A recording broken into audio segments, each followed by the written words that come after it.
In this question, we have two identical springs that are arranged in series. A force 45 Newton is applied to the spring as shown.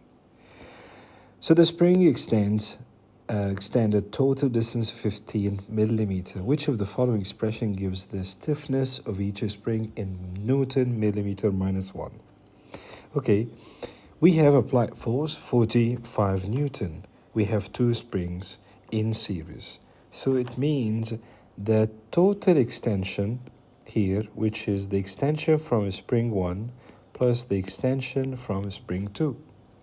So the total extension here, which is 15 millimeter, it's already given, and extension 1 and plus extension 2. So for the extension 1, it means it's 15 divided by 2, or you can say 15 times a half, which is approximately 7.5.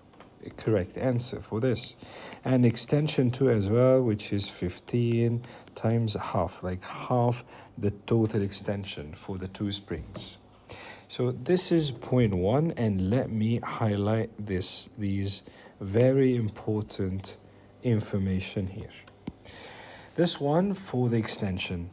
Then, for the spring stiffness for each spring and simplified by K, the spring constant of Hooke's law, K equals F over X. K equals F, which is the force. It's a 45 divided by the extension according to the previous one of these extension from the previous highlighted equation, half times 15. You check the choices here. So if K equals, let me rearrange the equation, it's a 45 times the half, it goes up from the denominator to be in the numerator, multiplied times 45, so it's going to be 45 times 2 divided by 15.